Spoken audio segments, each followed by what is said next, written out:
New contenders emerge in the run for the roses. We'll take a look at the field for the Kentucky Derby and more this week on the Future Book.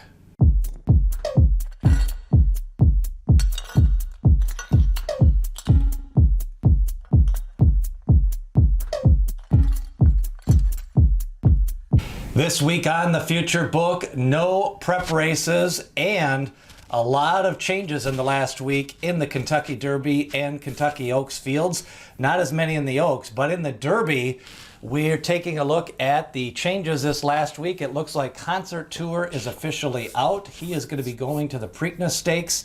Also, it's going to be most likely, and not totally official yet, but Caddo River is also going to wait for the Preakness Stakes, and Rombauer also declaring out for the Preakness Stakes. Chad Brown going to run just one horse in the Kentucky Derby with Highly Motivated. He's going to point Crowded Trade, who last ran in the Wood Memorial. He is now going to go to the Preakness Stakes. So a lot of new shooters in that Preakness Stakes. The tight turns of Pimlico could determine if we have a Triple Crown winner this year in 2021. Of course, the Peter Pan coming up, that's usually a prep for the Belmont. Risk-taking for Chad Brown is going to point to the Peter Pan Stakes.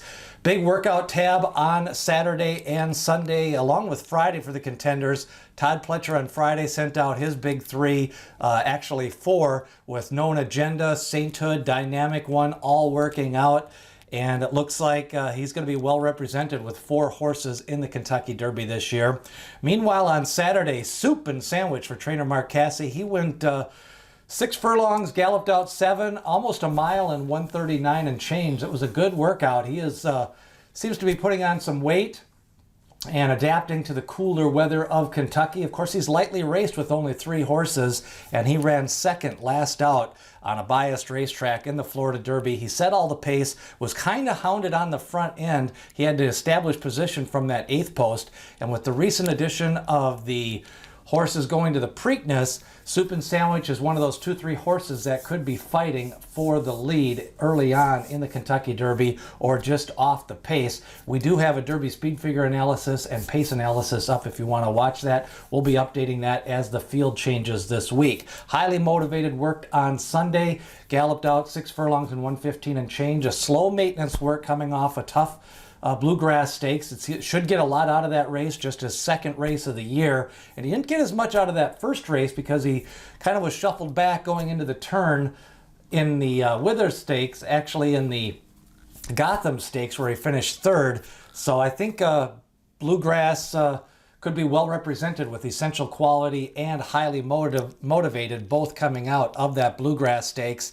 The big announcement as we take a look at some of the jockey switches this week. We've got jockey switches on Soup and Sandwich for the Kentucky Derby. Helium, Midnight Bourbon, Hot Rod Charlie, and Rock Your World. And it looks like Hot Rod Charlie definitely going to have Flavien Prat, Midnight Bourbon with Mike Smith, and Soup and Sandwich will get Tyler Gaffleone, and he worked him out on Saturday to get on top of him. But the big news Saturday evening was Rock Your World going from Umberto Rispoli to The Truth. They can't handle The Truth. Joel Rosario with 9 Kentucky Derby starters, 1 win. That was Orb. He is now going to get the mount on Rock Your World. Now, he did ride him in Rock Your World's first race on the turf back on January 1st, but the last 2 races had a different jockey for Rock Your World. I think that's probably going to affect the odds a little bit. I think with Joel Rosario, that could make at least a half a point, maybe up to a full point difference in the Kentucky Derby betting. Now, we've got some Derby winning jockeys in this field, and they include John Velasquez has got 3, including last year with Authentic, and then we've got Mike Smith with 2 Kentucky Derby winners. Flavien Prat, of course, got the disqualification with Country House taking the top spot that year, and then Joel Rosario, the winner of Orb, now going to be on probably the second favorite in Rock Your World. A lot of experience in this year's Derby. Mike Smith with 26 lifetime mounts, John Velasquez with 22. Javier Castellano still looking for that first Derby win, 14 Derby mounts lifetime. He has got a contender this year that'll probably be one of the top 6 favorites and Highly Motivated for Chad Brown. Meanwhile, Luis Saez with 7 Derby mounts, and he is going to be riding the favorite Essential Quality. could be a first for Louis Saez as a jockey, trainer Brad Cox, and Godolphin if the connections of Essential Quality get it done on May 1st. Ricardo Santana, he's riding super stock for Steve Asmussen. He's had 6 Kentucky Derby mounts.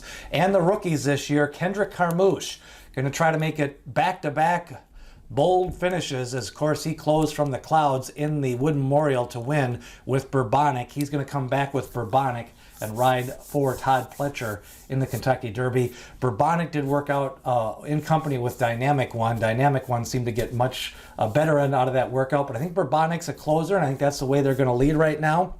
The betting wise, it looks like our favorites are starting to line up. Essential Quality with Louis Saez, Rock Your World with Joel Rosario, Irad Ortiz, Known Agenda, and Hot Rod Charlie with Flavien Prat.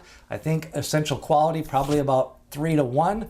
Maybe 4-1 on Rock Your World, and then Known Agenda right around 6 or 7-1, and Hot Rod Charlie 7 or 8-1. I see that as the top 4 odds, and that could change as the field kind of fluctuates here depending on who gets in. Looks like King Fury could get into the field, and maybe still a possibility of Keep Me in Mind being an also eligible. We'll continue to update our pace analysis and speed figures and the field. We've also got an early pace analysis. You can look for that. The top 8 Oaks contenders. Looks like a field of 13 for the Kentucky Oaks. And the big horses all had their workouts over the weekend, including Search Results, Clairiere, and Travel Column working last week for trainer Brad Cox. Where do you think you're leaning right now towards the Kentucky Oaks and the Kentucky Derby? Leave a comment below, hit subscribe, ring that bell for notifications as we lead you up to the first Saturday in May. And remember, D. Wayne Lucas always says, people have opinions, horses have the facts.